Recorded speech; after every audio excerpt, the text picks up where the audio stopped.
నల్గొండ బహిరంగ సభలో సీఎం రేవంత్ రెడ్డి మాట్లాడుతున్నారు. లైవ్ ద్వారా చూద్దాం. నాయకుడు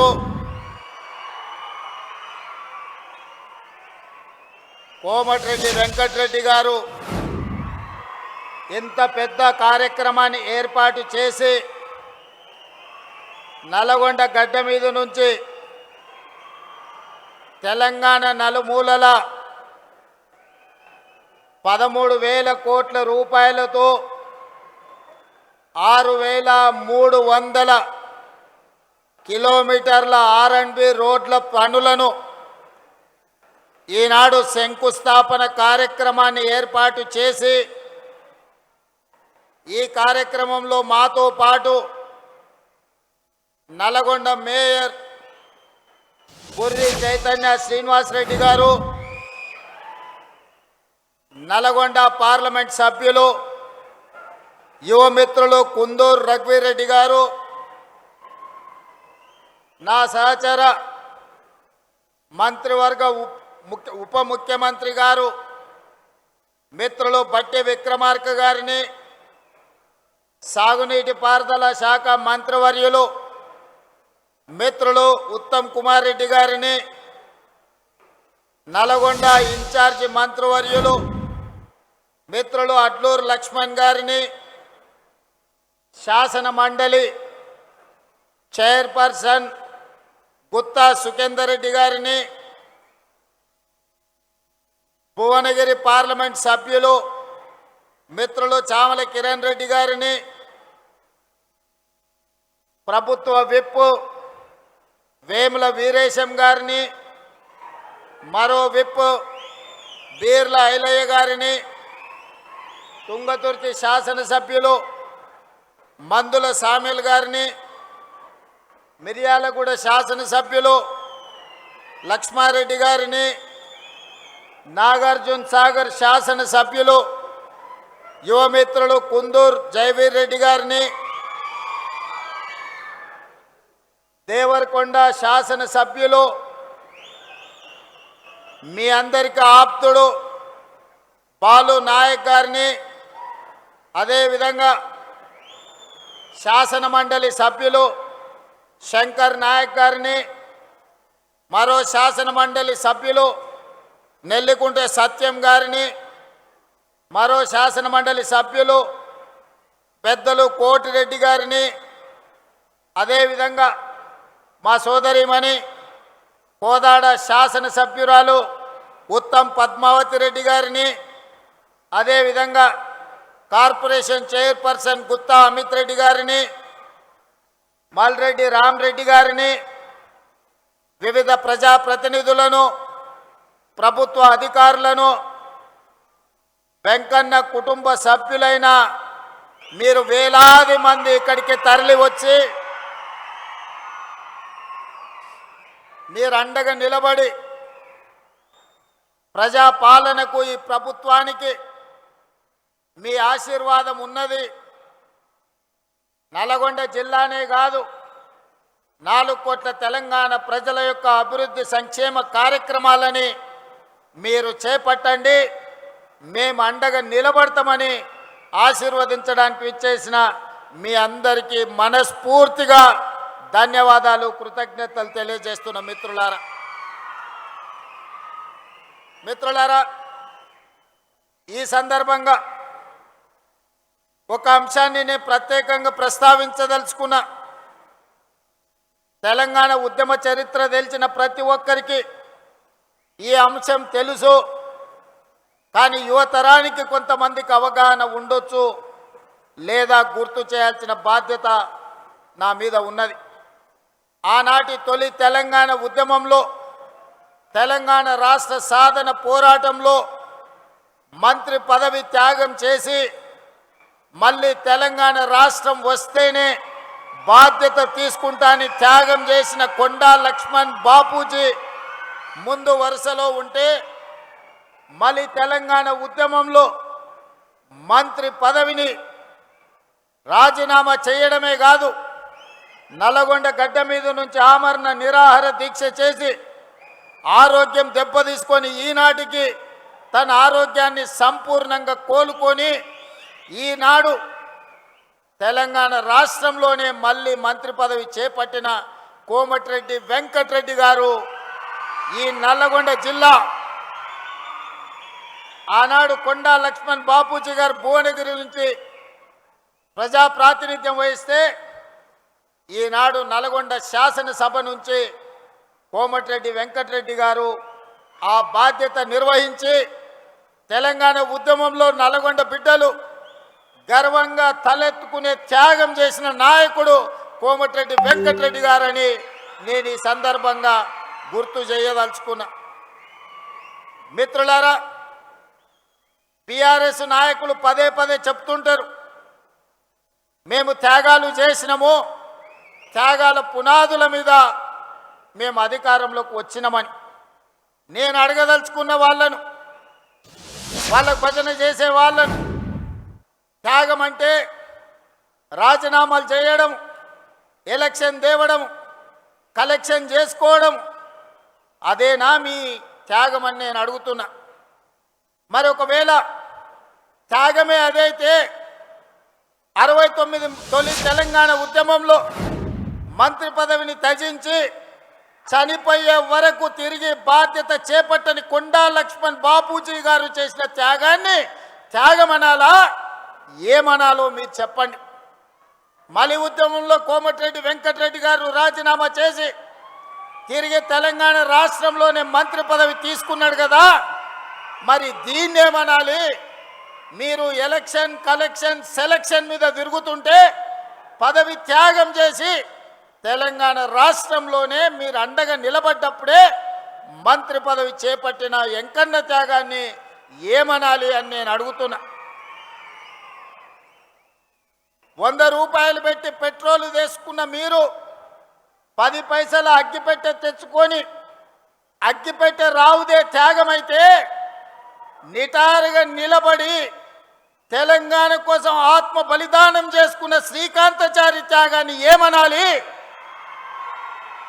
కానిస్టేబుల్ కిష్టయ్య నేల కొరిగిన త్యాగాన్ని ఏమనాలి?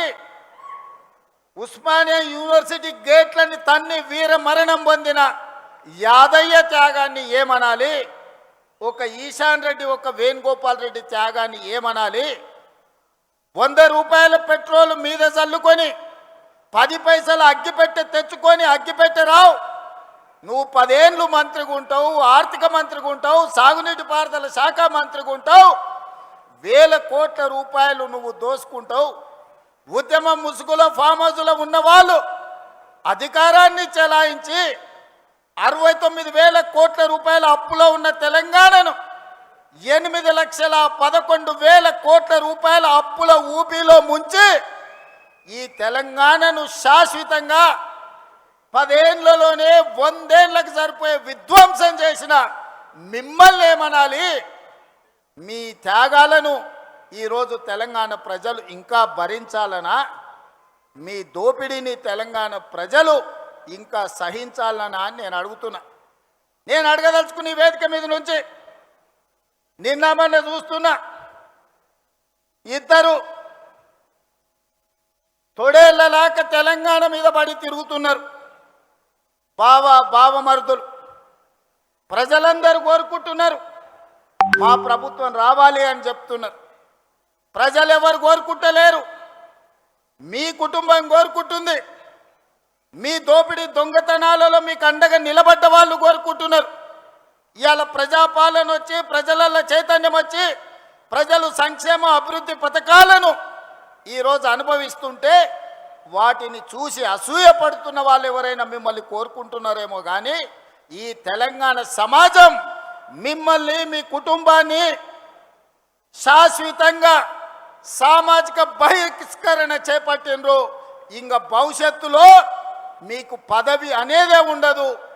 ఏదైనా బీఆర్ఎస్ గురించి మీరు మాట్లాడుకోవాలనుకుంటే మీ గతం గురించి మాట్లాడుకోవాల్సిందే తప్ప మీకు భవిష్యత్తు లేదన్న సంగతి ఈ నల్లగొండ వేదిక మీద వేలాది మందిగా ఈ గ్రౌండ్లోనే కదా, ఆ పక్కన గ్రౌండ్లో మా అక్కలు, మా సోదరులు ఈ గ్రౌండ్ పిక్కటిల్లేలా నాగార్జున కాలేజ్ గ్రౌండే కాదు, అవతలి సైడ్ నుంచి ఆ పక్క రహదారుల మీద వేలాదిగా నిలబడి జేజేలు పలుకుతున్న ఆ ప్రజలు చెప్పుతున్నారు, మిమ్మల్ని ఉప్పు పాతర వేసినాం, మళ్ళా మిమ్మల్ని మొక్క కూడా మొలవనీయమని నల్గొండ జిల్లా ప్రజలు చెప్తున్నారు.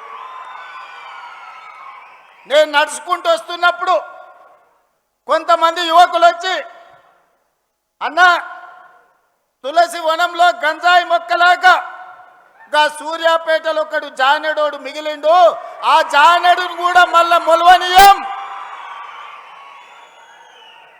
మా ఎంకన్న మీద 3 అడుగులు ఎగురుతుండు, మళ్ళసారి చూసుకుంటామని వచ్చి యువకులు సూర్యాపేట వాళ్ళు నాకు చెప్పారు. అందుకే మిత్రులారా, ఇవాళ చాలామంది మాట్లాడుతున్నారు, అధికారం కోల్పోయిన అక్కస్తో కడుపు నిండా విషం పెట్టుకొని మూసీలో ఉన్న కాలుష్యానికంటే వీళ్ళ కడుపులో ఉన్న కంపు అంతకంటే ఎక్కువైంది. కాంగ్రెస్ ఏం చేసిందని నన్ను అడుగుతున్నారు. రేవంత్ రెడ్డి 2.5 ఏళ్లలో ఏమి తెచ్చిండు అని అడుగుతున్నారు. నేను ఇవాళ సూటిగా ఈ వేదిక మీద నుంచి మీడియా మిత్రుల సమక్షంలో నేను ఒక్క మాట చెప్పదలుచుకున్నా. ఎప్పుడు అడిగినా ప్రత్యేక శాసనసభ సమావేశాలను మా కౌన్సిల్ని సుఖేందర్ రెడ్డి గారు స్పీకర్ గారి అనుమతి తీసుకొని సమావేశాన్ని ఏర్పాటు చేస్తాం.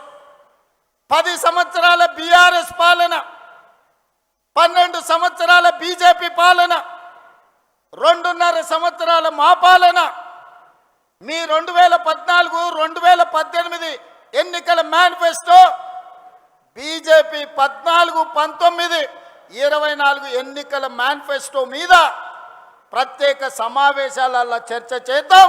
మీరు సిద్ధంగా ఉన్నారా? మీరు లెటరు రాయండి స్పీకర్ గారికి, కౌన్సిల్ చైర్మన్ గారికి. ప్రభుత్వం తరఫున నేను విజ్ఞప్తి చేసి మీరు అడిగినన్ని రోజులు సభ సమావేశాలను నిర్వహిస్తా. అక్కడే తేల్చుదాం ఎవరు ఏం చేసిండ్రో తెలంగాణ కోసం. తెలంగాణ రాష్ట్ర ఏర్పాటు నుంచి తెలంగాణ రాష్ట్ర కోసం చేసుకున్న ఆత్మ బలిదానాల వరకు ఏ విషయమైనా ప్రత్యేకంగా చర్చ చేద్దామని నేను ఈ సందర్భంగా సవాలు విసురుతున్నా. ఇవాళ 10 ఏళ్లలో మీరు, నేను మా అక్కలు మా ఆడబిడ్డలు ఈడు ఉన్నారు, పాలపిట్టలు ఎక్కువ ఉన్నారు, మా అక్కలందరూ ఈడ కళ్ళకు కనిపిస్తారు మంచిగా. వస్తుంటే ఆడ కూడా వేలాది మంది మా ఆడబిడ్డలు పాలపిట్ట చీర కట్టుకొని వస్తే పండుగ పూట నేను పెట్టిన చీర సారెలాగా భావించి మా అక్కలందరూ మా సోదరుడు వస్తున్నాడు కలవాలే, చూడాలే, మా సోదరుడికి అండగా నిలబడాలి అని మా అక్కలు ఈడు వచ్చిండ్రు. ఇవాళ మా అక్కల సాక్షిగా నేను అడగదలుచుకున్నా, 5 సంవత్సరాలు నీ మంత్రివర్గంలో ఒక ఆడబిడ్డకు కూడా మంత్రి ఇవ్వలేదు కదా, మా అక్కలు మర్చిపోయినరని అనుకుంటున్నారా? ఆనాడు పేదవాడి గుర్తింపే రేషన్ కార్డు. 10 ఏళ్లలో పేదవాళ్లకు రేషన్ కార్డులు మీరు ఇవ్వకపోతే ఉత్తమ్ కుమార్ రెడ్డి గారు పౌర సరఫరాల శాఖ మంత్రిగా బాధ్యత తీసుకున్న తర్వాత లక్షలాది తెలంగాణలో ఉండే పేదవాళ్లకు రేషన్ కార్డులు ఇచ్చిన మాట వాస్తవం కదా? మా అక్కలకు తెలియదా? ఈడున్న పాత్రికేయ మిత్రులకు ఈ వార్త రాలేదా? పేదలకు ఆనాడు దొడ్డు బియ్యం ఇస్తే ఆ దొడ్డు బియ్యం బర్లకు దానబెట్టే పరిస్థితి.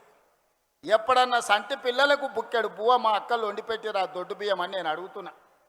అందుకే మేము ఆలోచన చేసి మా ఉప ముఖ్యమంత్రి గారితో మాట్లాడి ఆర్థికంగా కొంత భారమైనా పేదవాడి కడుపు నింపితే వాళ్ళు సంతోషంతో ఇచ్చే ఆశీర్వాదం 1000 ఏళ్ళు మనకు అండగా నిలబడుతుంది, చరిత్రలో మనం నిలిచిపోతామని మాట్లాడి సంవత్సరానికి 16,000 కోట్ల రూపాయలతోని 3,28,00,000 పేదలకు 6 కిలోల చొప్పున ఇవాళ సన్న బియ్యం ఇస్తున్న మాట వాస్తవం కాదా?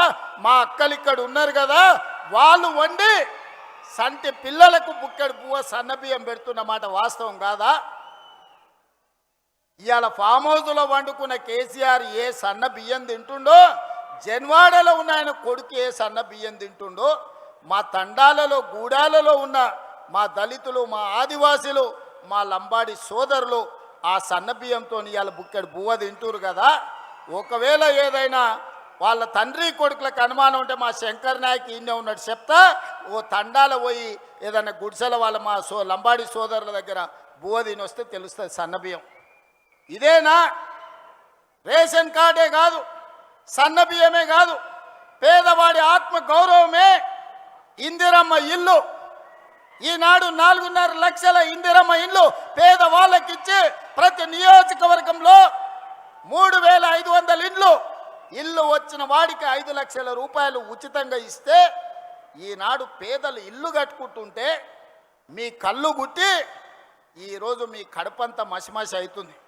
మీరు 1000 ఎకరాలలో గజ్వేల్లో ఫామ్ హౌస్ కట్టుకోవచ్చు, 100 ఎకరాలలో కొడుకు జన్వాడలో ఫామ్ హౌస్ కట్టుకోవచ్చు, అల్లుడు మొయినాబాద్లో 50 ఎకరాలలో ఫామ్ హౌస్ కట్టుకోవచ్చు, శంకర్పల్లిలో బిడ్డ 25 ఎకరాలలో ఫామ్ హౌస్ కట్టుకోవచ్చు. మీరు మాత్రం ఎకరాల కొద్దీ 100 కోట్లు పెట్టి ఫామ్ హౌజులు కట్టుకోవచ్చు. ఈ పేదోడికి 5 లక్షల రూపాయలు ఇందిరమ్మ ఇల్లు ఇస్తే మీ కడుపు మంట ఏందని నేను అడుగుతున్నా. నిజంగానే మీరు ఆనాడు ధనిక రాష్ట్రం ఉన్నప్పుడు పేదోళ్ళకి ఇల్లు ఇచ్చుంటే సంవత్సరానికి 2 లక్షల ఇల్లు కట్టినా 10 ఏళ్లలో 20 లక్షల పేదోళ్ళు ఇంటి వాళ్ళు అయ్యేటోళ్ళు, ఆత్మగౌరవంతో బతికేటోళ్ళు. ఒక్క రోజైనా పేదోడికి ఇల్లు ఇవ్వాలన్న సోయి మీకున్నదా?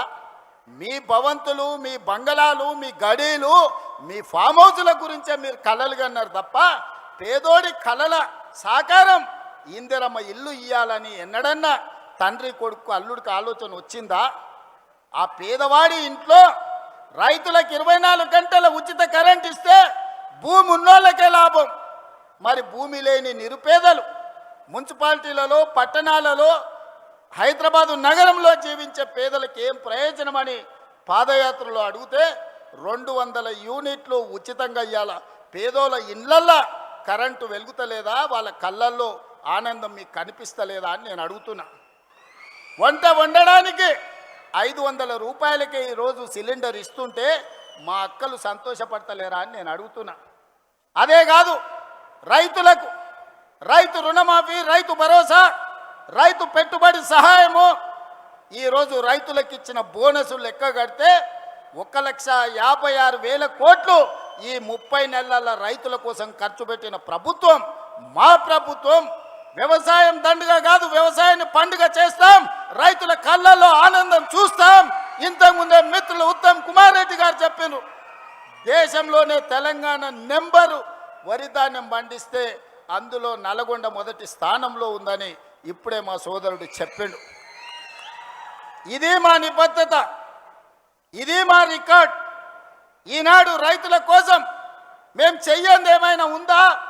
కేంద్ర ప్రభుత్వం ఎన్నిసార్లు తిప్పినా నేను, తుమ్మల గారు, అదేవిధంగా ఉత్తమ్ గారు పోయి యూరియా తెచ్చి ఈరోజు రైతుల కష్టాలు తీర్చే ప్రయత్నం చేసి, వానలు వచ్చినా ఇక్కడ కార్మికులు వలస బీహార్కు పోయినా, బెంగాల్కు పోయినా వరి కొనుగోలులో నానా తిప్పలు పడి 80 లక్షల మెట్రిక్ టన్నులు ఇవాళ వరి ధాన్యాన్ని సేకరించి దేశంలోనే రికార్డు ఈరోజు సృష్టించినాం. కాళేశ్వరం నుంచి చుక్క నీరు రాకపోయినా ఒక్క సంవత్సరంలో 2,88,000 మెట్రిక్ టన్నుల వరి ధాన్యాన్ని ఉత్పత్తి చేసి దేశంలోనే నెంబర్ 1గా తెలంగాణ రాష్ట్రాన్ని ఇవాళ మేము నిలబెట్టినాం కదా.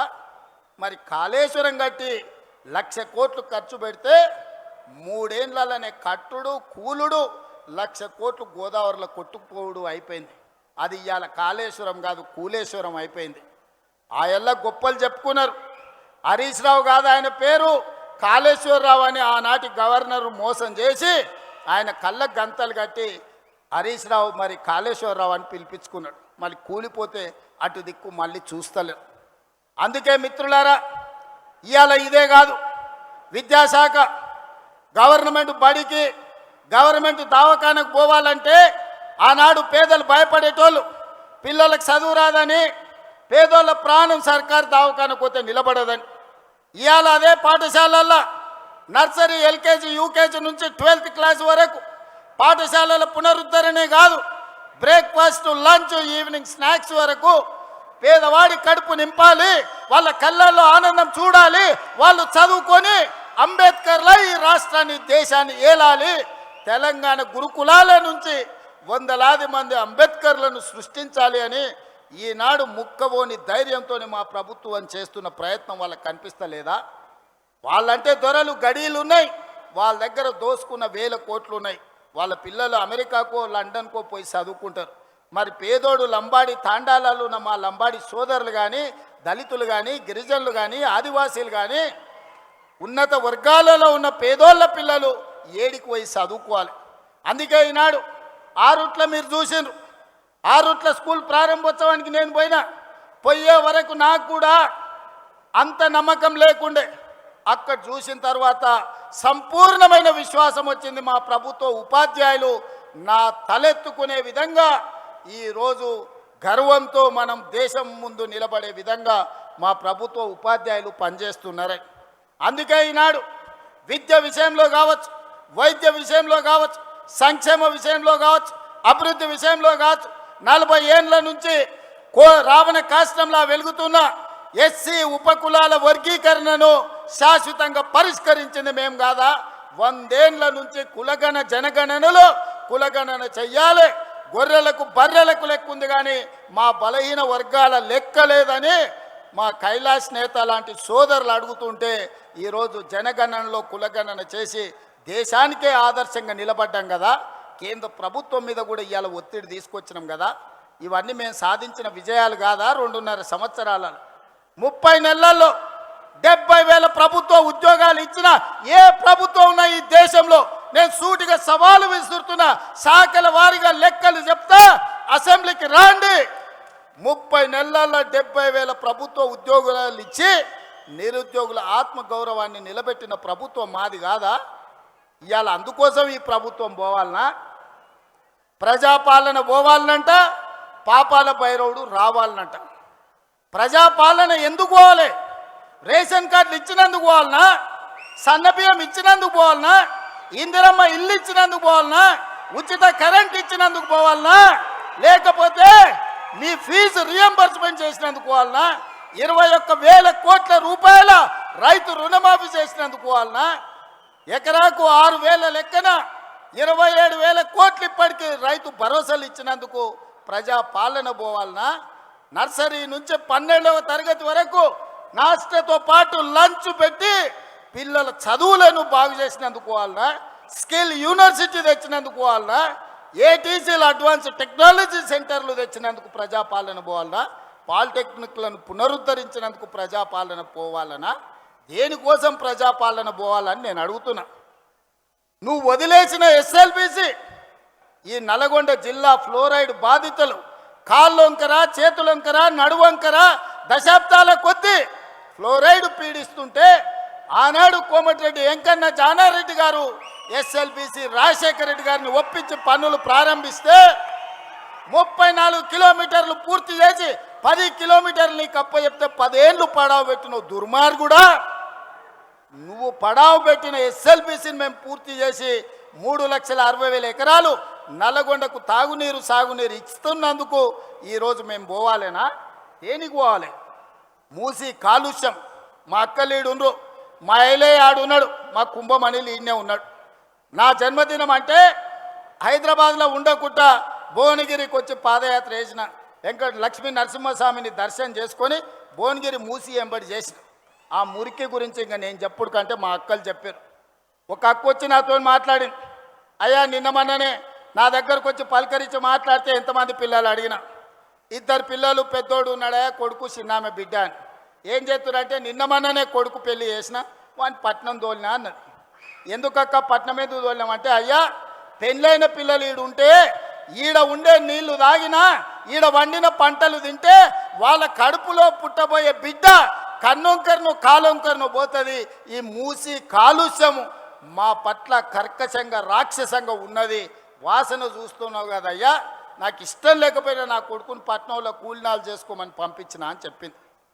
అంటే ఇవాళ మూసి కాలుష్యంతో అటు ఇబ్రాహీంపట్నం కావచ్చు, భువనగిరి కావచ్చు, కొత్త మునుగోడు కావచ్చు, నల్గొండ ఆ దారి మొత్తము ఇవాళ మీ పరిస్థితులు ఎంత దారుణంగా ఉన్నాయో. మరి మూసి ప్రక్షాళన చేస్తున్నందుకు ఇలా దిగిపోవాలనా, దేనికోసం దిగిపోవాలని నేను అడుగుతున్నా. పాపాల భైరవుడు రావాలనంట. పాపాల భైరవుడు వస్తే ఏం చేస్తాడయ్యా? మా రాజకీయ నాయకుల ఫోన్లు విన్నాడంటే సరే మా మీద ఏదో కోపం ఉంది అనుకోవచ్చు. అధికారుల ఫోన్లు విన్నాడంటే అధికారులు ఏం చేస్తుండ్రో కనుక్కోనికి విన్నాడు అనుకోవచ్చు. రాజకీయ నాయకులు పోయిరి, అధికారులు పోయిరి, ప్రజలు పోయిరి, చివరికి భార్యాభర్తలు మాట్లాడుకుంటుంటే కూడా ఏం మాట్లాడుకుంటుండ్రో ఫోన్లలో వినేటోని ఏమనాలయ్యా? చేత్తో కొట్టాలన్నా రబ్బర్ చెప్పుతో కొట్టాలన్నా మీరు ఒకసారి ఆలోచన చేయండి. ఆలు మొగుళ్ళు మాట్లాడుకునే మాటలు కూడా ఫోన్లలో ఫామ్ హౌస్లో పెట్టుకొని మిషన్లు పెట్టుకొని వాళ్ళ మాటలు వినేటోడు ఆ పాపాల భైరవుడు మళ్ళీ రావాలనా? పరీక్షలు పెట్టి క్వశ్చన్ పేపర్లు అమ్ముకొని వేల కోట్ల రూపాయలు సంపాదించుకున్నాడు మళ్ళీ రావాలనా? కాళేశ్వరం పేరు మీద 1,00,000 కోట్లు గోదావరిలో కలిపిన దుర్మార్గుడు ఆ పాపాల భైరవుడు మళ్ళీ తిరిగి రావాలనా? పేదోళ్లకు రేషన్ కార్డులు అడిగితే పోలీస్ స్టేషన్లో పెట్టించి కొట్టించినోడు మళ్ళీ రావాలనా? 10 ఏళ్ళు మా కాంగ్రెస్ పార్టీ కార్యకర్తలను రాసి రంపాన పెట్టి అక్రమ కేసులు పెట్టి ఆస్తులు కొల్లగొట్టి కొంతమంది ప్రాణాలను హరించినందుకు మళ్ళీ పాపాల భైరవుడు రావాలనా? దేనికోసం రావాలి ఆలోచన చేయండి మిత్రులారా. ఇవాళ మీరు అడిగిందల్లా చేసినాం, శాయశక్తుల ప్రయత్నం చేసినాం. ఒకవేళ చెయ్యకపోయినా మీ మీద ఎవరి మీద నన్న వాళ్ళ మీద అవతల మీద ఇవతల మీద ఏమన్నా అక్రమ కేసులు పెట్టుడు కానీ లేకపోతే వాళ్ళని ఏమన్నా ఇబ్బంది పెట్టుడు కానీ జరిగిందా? మరి పాపాల భైరవుడు ఎందుకు రావాలని నేను అడుగుతున్నా. అందుకే మిత్రులారా ఇవాళ ఒక్కటే ఆలోచన చేయండి. మీరు కూడా గ్రామాలలో 10 ఏళ్ళ బీఆర్ఎస్ పాలన, 12 ఏళ్ళ మోడీ పాలన, 10 ఏళ్ళ ఇందిరమ్మ పాలన మీద రచ్చబండలలో చర్చ పెట్టండి.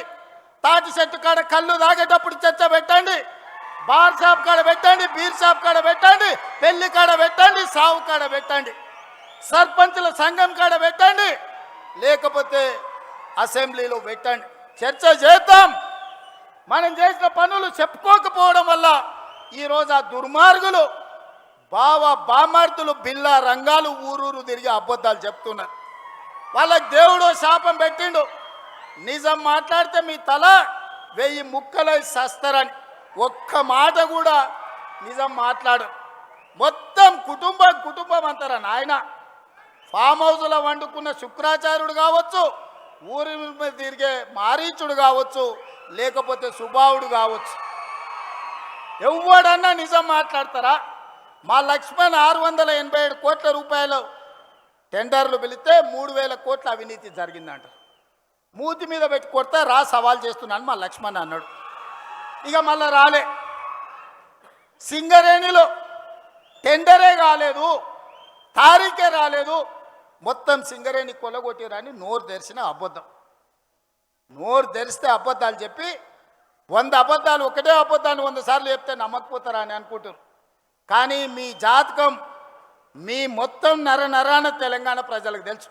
ఉద్యమం సమయంలో పిల్లల ప్రాణాలను ఎట్లా పొట్టన పెట్టుకున్నారో, అధికారంలోకి వచ్చిన తర్వాత ఎట్లా తెలంగాణ రాష్ట్రాన్ని కొల్లగొట్టినరో, ఎట్లా అక్రమ కేసులు పెట్టినరో తెలంగాణ సమాజానికి అంతా తెలుసు.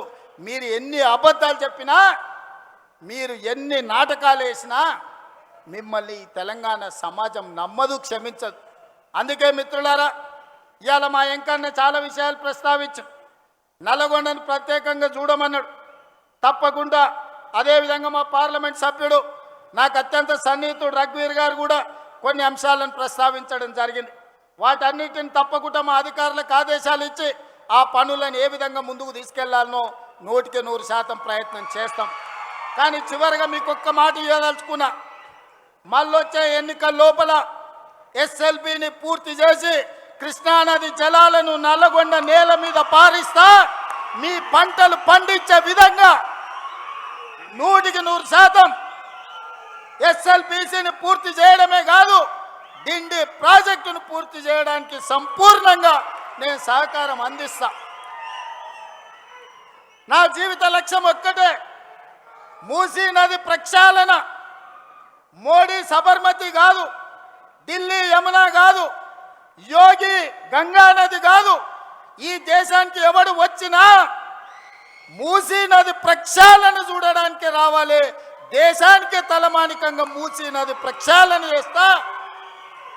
మా చామల కిరణ్ రెడ్డి ఏదైతే కోరుకుంటుండో ఆయన పార్లమెంట్లో, ఈ మూసీ కంపు నుంచి, కాలుష్యం నుంచి నల్లగొండ బిడ్డలకు విముక్తి కలిగించే బాధ్యత నాది. ఒట్టేసి చెప్తున్నా, మూసీ పూర్తి చేస్తా. ఎవడు వచ్చినా, ఎవడు అడ్డం పడ్డా, ఎవడు ఆత్మహత్య చేసుకున్నా మూసీలేసి తొక్కుతా. మూసీ నది ప్రక్షాళన చేస్తా. ఎవడెవడైతే మాట్లాడుతుండో రాసుకోండి. 94 నుంచి 2004 2 సార్లు టీడీపీ, 2004 నుంచి 2014 2 సార్లు కాంగ్రెస్, 2014 నుంచి 2024 వరకు 2 సార్లు బీఆర్ఎస్. ఇవాళ నేను చెప్తున్న ఈ వేదిక మీద నుంచి నల్గొండ బిడ్డల ఆశీర్వాదంతో, మీ ఉత్సాహంతో 2024 నుంచి 2034 వరకు 3 రంగుల జెండా ఎగురుతుంది. తెలంగాణ ప్రజల ఆకాంక్షలు తీరుస్తుంది. ప్రజా పాలన ప్రజల ఉనికిని, మనుగడను కాపాడుతుంది. ఇదే నా మాట. మీరు అండగా నిలబడండి సోదరులారా. 10 ఏళ్ళు వెనక్కి తిరగకుండా తెలంగాణ రాష్ట్రాన్ని దేశంలోనే నెంబర్ 1గా తీర్చిదిద్దుతా. మీరందరూ అండగా ఉంటారా? మీరందరూ అండగా ఉంటారా? మీరందరూ అండగా ఉంటారా? మీరందరూ అండగా ఉంటారా? ఆ పక్క గ్రౌండ్లో ఉన్న మా అక్కల్ని కూడా అడుగుతున్నా, అండగా ఉంటామన్న వాళ్ళందరూ సై పాకెత్తి పిడికెళ్ళి బిగించండి. జై కాంగ్రెస్, జై జై కాంగ్రెస్, జై కాంగ్రెస్. ఢిల్లీ వరకు వినిపించాలి. జై జై కాంగ్రెస్. ధన్యవాదాలు సోదరులారా. మహిళా